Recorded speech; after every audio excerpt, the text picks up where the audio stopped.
नमस्कार मित्रांनो, आज आपण बघणार आहोत बेसन रव्याची बर्फी रक्षाबंधन स्पेशल। सर्वात आधी एका कढईमध्ये पाव कप तूप घालून त्यामध्ये 2 कप बेसन घालून व्यवस्थित खरपूस भाजून घ्या।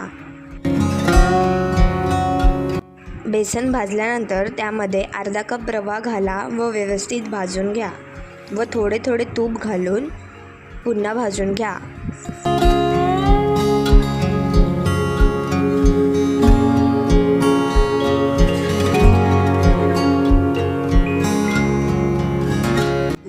पंधरा ते 20 मिनिटं खरपूस भाजून घ्या।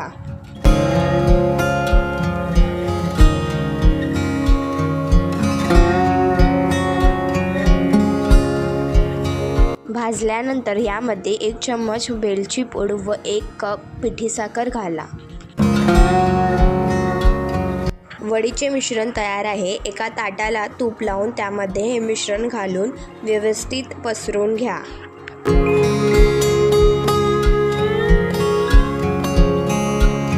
त्यानंतर तुमच्या आवडीनुसार ड्रायफ्रूट्स घालून घ्या। वडी सुकल्यानंतर कट करून घ्या व अर्धा तास फ्रीजमध्ये सेट करून घ्या।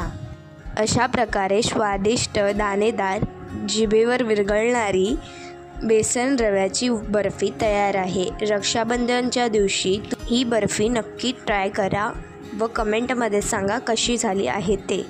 जर तुम्हाला हा व्हिडिओ आवडला असेल, लाईक, सबस्क्राईब आणि शेअर करायला विसरू नका व नेक्स्ट रेसिपी कोणती हवी आहे ती कमेंटमध्ये सांगा।